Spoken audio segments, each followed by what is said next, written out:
வருகிற ஜூலை 5ஆம் தேதி விடுதலை சிறுத்தைகளின் விருதுகள் வழங்கும் விழா சென்னை கலைவாணர் அரங்கில் நடைபெறுகிறது, காமராஜர் அரங்கில் நடைபெறுகிறது. பேராசிரியர் டாக்டர் சொக்கலிங்கம் அவர்களுக்கு இந்த ஆண்டுக்கான அம்பேத்கர் சுடர் விருதினை வழங்க இருக்கிறோம். ஆகஸ்ட் 17 என்னுடைய பிறந்த நாள் ஆண்டுதோறும் தமிழர் எழுச்சி நாளாக கொண்டாடப்பட்டு வருகிறது. இந்த ஆண்டு அதே நாளில் தமிழ் தேசிய எழுச்சி மாநாட்டை நடத்த இருக்கிறோம். இடம் எங்கே என்பது குறித்து இன்னும் நாங்கள் தீர்மானிக்கவில்லை. ஓரிரு நாட்களில் மாநாடு நடைபெறும் இடத்தை அறிவிக்க உள்ளோம்.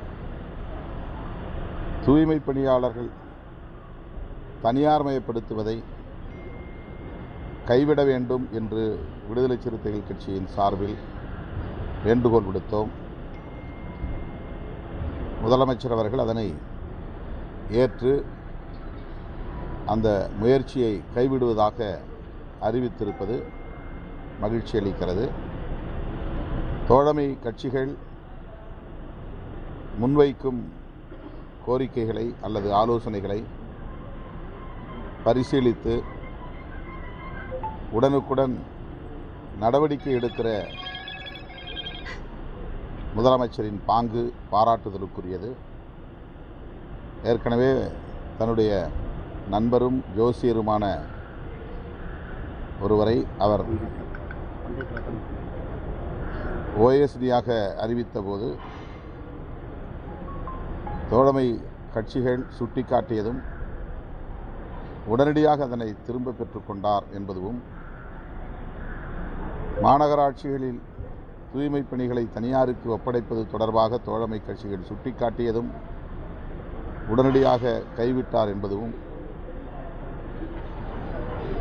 அவருடைய அணுகுமுறைக்கு ஒரு சான்றாக உள்ளது. அந்த வகையிலே விடுதலை சிறுத்தைகள் கட்சி இந்த நிலைப்பாட்டை வரவேற்று பாராட்டுகிறது. வெள்ளை அறிக்கைகள் கொடுத்துட்டு இருக்காங்க ஒவ்வொரு துறை சார்பா, அது சம்பந்தமா அவங்க கருத்து என்ன?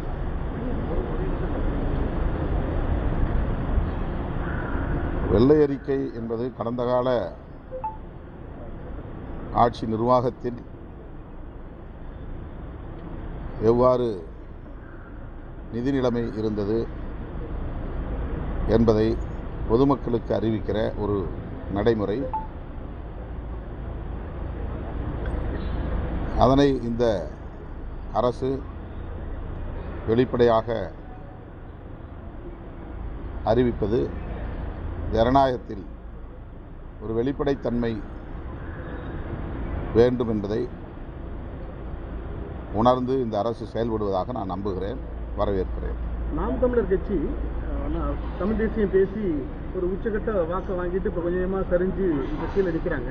இப்போ நீங்கள் தமிழ் தேசியத்திற்கான அந்த குரலை முன்னெடுப்பதோடைய நோக்கம் என்ன? நாங்கள் 35 வருஷமாக பேசிகிட்டு இருக்கிறோம் தமிழ் தேசியம்.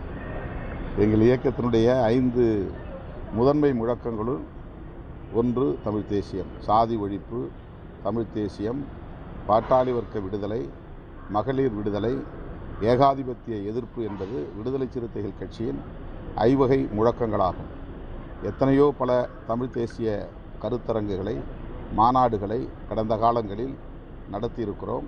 தமிழர் இறையாண்மை மாநாடு என்ற ஒரு மாநாட்டை மறைமலை நகரில் லட்சக்கணக்கானோரை திரட்டி நடத்தியிருக்கிறோம். ஆகவே அதன் அடுத்த பாய்ச்சலாகத்தான் தமிழ் தேசிய எழுச்சி மாநாட்டை இப்போது நாங்கள் முன்னெடுக்கிறோம்.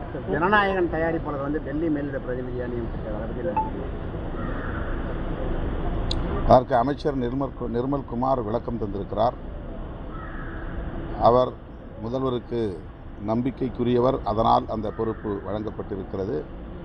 அந்த பொறுப்பு ஆட்சி நிர்வாகத்தில் முக்கியமான முடிவுகளை எடுக்கிற ஒரு பொறுப்பு அல்ல. ஆகவே அந்த பொறுப்பை முதலமைச்சர் தன்னுடைய நம்பிக்கைக்குரிய தோழருக்கு வழங்கியிருக்கிறார் என்று விளக்கம் சொல்லியிருக்கிறார். அது உட்கட்சி அவங்க கட்சி விவகாரம். அதில் இது அரசு பதவி தான் என்றாலும் கூட அந்த அதிகாரம் முதலமைச்சருக்கு இருக்கிறது. இதனால் எந்த பாதிப்பும் நேரப்போவதில்லை என்ற கருத்தை அவர் வலியுறுத்தியிருக்கிறார், வெளிப்படுத்தியிருக்கிறார். ஏற்கனவே போதை ஒழிப்புக்காக வேண்டி மாநாடுகள்லாம் நடத்துனீங்க. அப்போதைய இருந்த திமுக அரசு எந்த விதமான நடவடிக்கையும் மேற்கொள்ளலை. நீங்கள் உங்களோட எதிர்ப்பு காரணமாக. ஆனால் இப்போ வந்திருக்கிற தாவேக அரசு வந்தவுடனே டாஸ்மாக்லாம் மூடி இருக்கிறாங்க. இனி வரும் காலங்களில் அதுக்கு அந்த மாதிரி மாநாடுகள் நடத்துவதற்கான வாய்ப்புகள் இருக்கா? அந்த மாநாட்டை நடத்தும் போது விடுதலை சிறுத்தைகள் கட்சியில் துணை பொதுச் செயலாளராக இருந்தவர் தம்பி ஆதவ் அர்ஜுன். அவர் இப்போது ஒரு முக்கியமான அமைச்சர் பொறுப்பிலே இருக்கிறார். மது மற்றும் போதைப்பொருள் ஒழிப்பில் அவருக்கு ஒரு தெளிவான பார்வை உண்டு. இந்த அரசும் உடனடியாக பொதுமக்கள் கூடும் இடங்களில் உள்ள டாஸ்மாக் கடைகளை மூடுவோம் என்று அறிவித்து ஒவ்வொன்றாக மூடி வருகிறது. படிப்படியாக டாஸ்மாக் கடைகளை மூட வேண்டும், முற்றாக மது போதைப் பொருளை ஒழிக்க வேண்டும், மது விலக்கை நடைமுறைப்படுத்த வேண்டும் என்று அந்த மாநாட்டில் நாங்கள் தீர்மானம் நிறைவேற்றினோம். இந்த அரசின் கவனத்திற்கும் அதை கொண்டு செல்வோம்.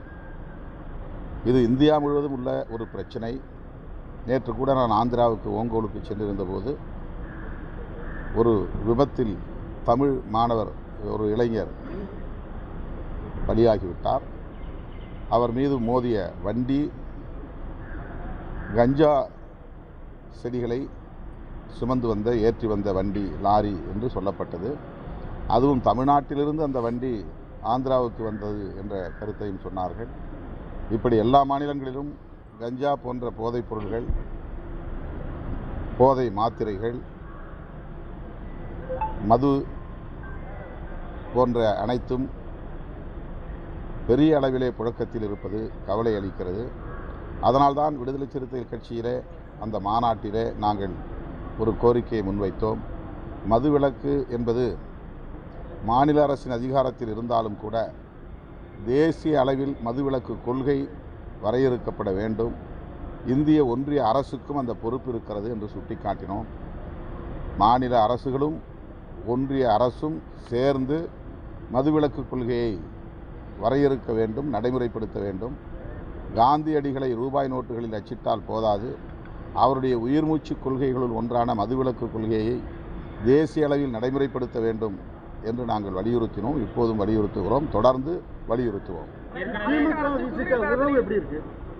அது நீங்கள் தான் சொல்லணும். ஏற்கனவே வந்து எல்லா கட்சிகளும் கூட்டணி கட்சிகளும் வைகோ ஒரு கருத்து சொல்லியிருக்காரு. 2 எம்எல்ஏக்கள் வந்து நீங்க ரிசைன் பண்ணிட்டு வாங்க, நான் ஜெயிக்க வைக்கிறேன் விஜய் வந்து அழைச்சாரு அப்படின்னு சொல்லி ஒரு கருத்து சொல்லியிருக்காரு. அது என்ன எப்படி பாக்குறது? அதில் நான் கருத்து சொல்ல விரும்பவில்லை. கூட்டணி கட்சிகள் திமுக கூட்டணி சொன்னது வந்து குதிரைக்காரமா இல்லையா? நேற்று வந்து மதிமுக வெளியே வந்திருக்காங்க. ஒவ்வொரு கட்சியும் வெளியில வந்து இழந்துருச்சுன்னு நினைக்கிறீங்களா? இந்த கேள்வியை நீங்கள் திமுக விட்ட தான் கேட்கணும். நாங்கள் திமுக கூட்டணியை பாதுகாக்க வேண்டும் என்கிற பொறுப்புணர்வோடு இயங்கிய ஒரு கட்சி. தேர்தலுக்கு முன்பு திமுக கூட்டணியை உடைப்பதற்கு பலரும் முயற்சித்தார்கள்.